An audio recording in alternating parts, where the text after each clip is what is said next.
Hi, Temple Betham. It's been a few weeks since I gave you a Shabbat video. Here we go. Same format. A quick communal update, a quick piece of Torah, and those who would like to stay for a quick meditation. The update.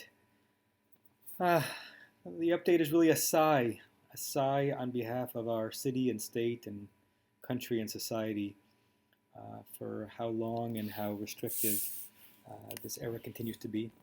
I know you're all up to date in terms of what the mayor and the governor has announced, and Temple Beth Am are taking all the precautions that we think make sense to take, sometimes even a bit more restrictive than the governments are requiring of us. And as you know from communications, we are not having any in-person davening for the time being, except perhaps very small exceptions for B'nai Mitzvah, provided that the city and the state are still allowing us to do so outdoors with very miniature gatherings. And it's painful. It's hard to believe that we're coming towards the end of 2020 and we haven't gathered in shul as a community since the beginning of March.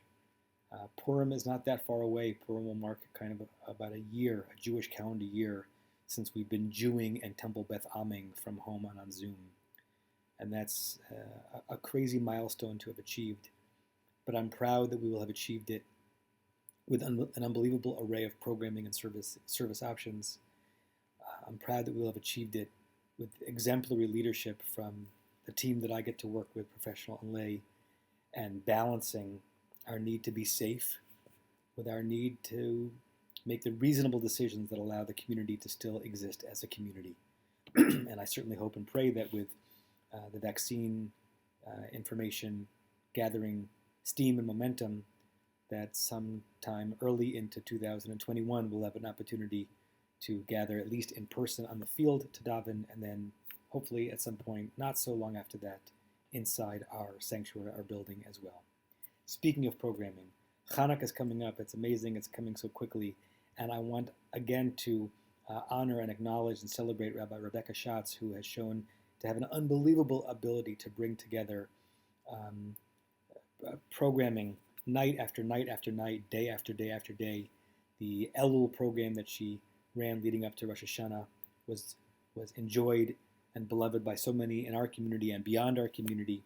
There were 30 days of preparing for the holidays through Temple Beth Am, and every single night of Hanukkah is going to have some sort of a program.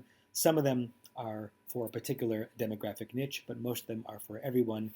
And we hope to see you with your Chanukiot lit and your mouths singing songs as we celebrate Hanukkah from our homes, but connected heart to heart. I particularly want to draw your attention to December 17th, the last night of Hanukkah at 5:30 p.m., as we participate in a program called Illumination, with a focus on the nation. It's a national program that we've been asked to participate in, where synagogues around the country and through all the different time zones will be participating simultaneously in a nationwide candle lighting and Hanukkah celebration. So do look out for that. And not only is Purim coming, Pesach is coming, and you can't believe how many wonderful things we have in store for you as we imagine getting ready for Pesach together as a community. So that is the update. Tomorrow morning, one more update. We have our traditional services starting at 10 a.m. in the normal Zoom and live streaming. Before that, at 9:30 on the same Zoom and live stream link, Rabbi Shapiro will lead a Tat Shabbat program. And at, am I getting this correctly? At 9 in the morning, at 9:30 in the morning, you'll check your email. Rabbis Schatz and Chorny and I are doing a miniature Hama'alot service on a different Zoom and live stream. It was in the email that came out earlier this week. Meditation, nigun, teaching. We look forward to seeing you there. Okay, now the quick piece of Torah. I remember hearing this communicated to me by a parent or a grandparent growing up, and then thinking about it as I was considering becoming a parent, and then communicating it to my oldest child when we started thinking about having a second child. And that is one of the amazing things about love and the human capacity to show love and express love, is that it is not a resource that is finite. It's not a resource that when you draw upon it, there is less of it. It's actually like light, right? When you light candle B from candle A doesn't get diminished at all. There's still just as much flame in candle A, even though candle A gave some of its flame to candle B. That's how we understand love to be. A parent does not lose love or have to give up love for child one in order to start loving child two. We have a limitless capacity for that kind of loving connection. But that doesn't mean we always know it and are always secure in it on the receiving end. Sometimes we get nervous that we have run out of the goodwill or the tenderness that is supposed to come our way. We wonder if we have cashed in too many chits, and is there enough left? This emotional anxiety is all over the Jacob-Esau story, the Yaakov-Esav story. We're in Parshat Vayishlah, where Jacob, having been away from his brother, whom he swindled twice, for 20 years, and having made his family, comes back, and it's in this reunion moment that we have a really powerful emotional verse, where Yaakov says to his brother Esav, katonti.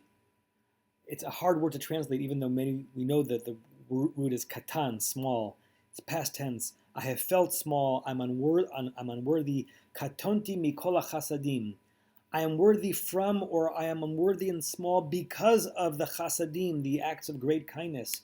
Mikol ha'amet, and all of the truthfulness, asher asita et avdecha, that you, my brother Esau, have done to your servant, meaning me. Jacob is trying to be humble and even a bit obsequious in front of Esau and says, because of the way you've treated me more kindly than I expected, my experience is katonti. My experience is I am small. What does it mean by that? Why, if someone treats you kindly, shouldn't that lift you up? Shouldn't it be gadalti? I feel great. I feel uplifted. Why is it katonti? Rashi says something very interesting that gives us a window, an anachronistic window into Jacob's psychology, right? Anachronistic in the sense that Rashi didn't know the term psychology, but he's still interested in Jacob's emotional situation. And he says the following. Jacob wonders, am I due only a certain amount of kindness from my brother Esau? Is it possible that there's a set amount of trust and truthfulness and generosity that I can expect, such that if I've received it, there's no more. There's no more coming. I've run out of deposits in the bank. He lives nervous that love is going to run out. And so he's experienced from Esau, who has reason to be angry at Jacob, a great amount of kindness and generosity and beneficence. And he says, katonti, I'm nervous I have nothing left. I'm nervous that you've been kind to me up until now, and now the other shoe is going to fall. Now I'm going to be in the presence of your rage, because I don't trust that you have endless love for me, endless capacity to love me as a brother. And by the way, we know that this is a family trait, because Esau is nervous when his father, Isaac, tells him that the blessing went to Jacob because Jacob pretended to be Esau. Esau pleads, crying, don't you have another blessing for me?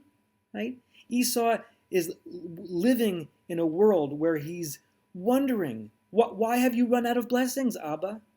Why, just because you gave an abundance of blessing and love to Jacob, does that mean that I have to be impoverished because there isn't enough left for me?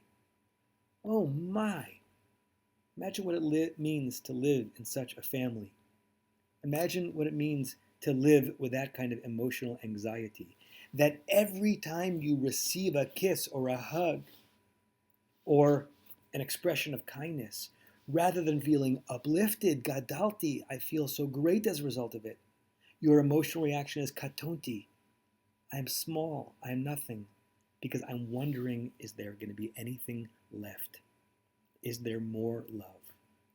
Perhaps the greatest thing that we can communicate to the people in our lives and to the people that we love is that when we show them love, it doesn't mean there is less to come later. It means that there is more to come later. We do not run out. We don't run dry. We certainly have to practice not running out and not running dry. That when we express a certain amount of connection and love and tenderness to another, it doesn't mean that the account is empty. It's a reminder that the account is full and that can sustain a relationship through some very dark times and through some very low times. So I bless us all this Shabbat with the capacity both to communicate love in such a way that makes it clear that there is more coming, and to feel secure that when we are the recipients of others' kindness and others' love, it doesn't mean that we have run out of chances. It means that the relationship is strong and intact and will endure. If you don't want to stay for the meditation, then I end here and I say Shabbat Shalom, and I miss you and I love you. And if you want to stay for the meditation, it'll be brief. I invite you to close your eyes, as I'm about to do. You can give out a sigh. Sometimes to breathe with a sigh can be a wonderful catharsis.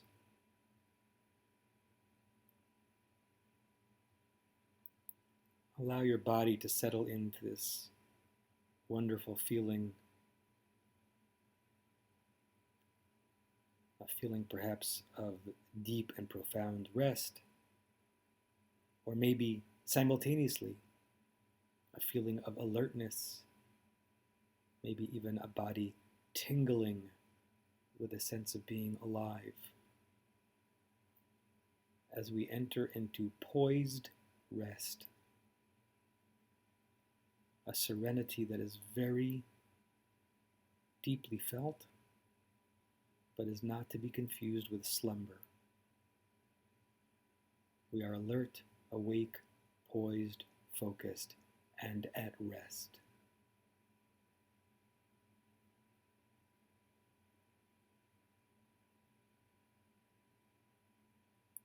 As you keep your feet on the floor, feeling that point of contact between you and the earth, and your hands on your legs, either palms down so that you're embracing yourself, or palms up, showing an openness to this moment in the universe. I want you to try to picture Jacob. Jacob back from self-imposed exile.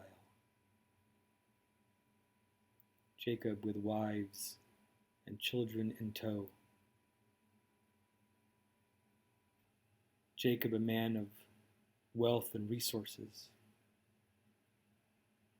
reuniting with a brother he has wronged and that he knows he has wronged. Jacob nervous. Can you picture him? He doesn't know if he can trust Esau. He doesn't know if his brother will strike, will exact vengeance. And when Esau shows him kindness rather than that reassuring Jacob, imagine that worrying Jacob. Oh no. Does that mean that there is none left after this?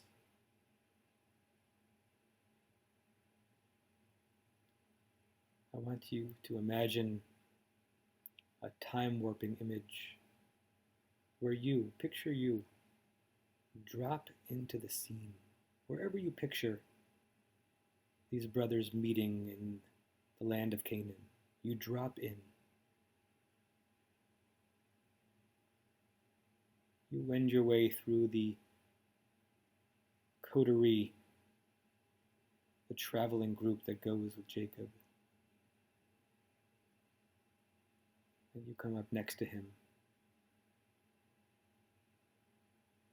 And you tap him on the shoulder. And you turn to him. Jacob, my father, Jacob, my ancestor. That's not how it works. Jacob, when you receive love, it's supposed to fill you up, not bring you down.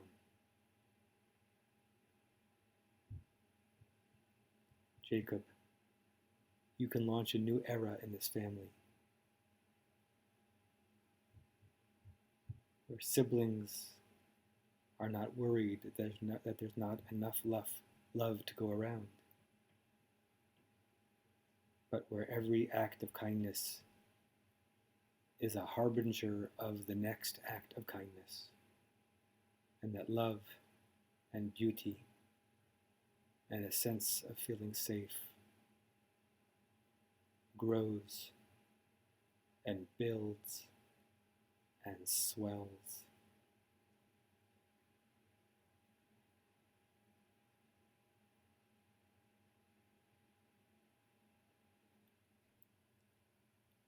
Just watch yourself telling Jacob this piece of wisdom, knowing that he's going to stumble his toe again on this when it comes to Joseph and the coat and the envy and the jealousy and the wondering if there's enough love to go around. But still you know that you, as a descendant of Jacob, have a chance to right his wrongs, to balance out his anxieties, and to love in a way that never gives out or runs out.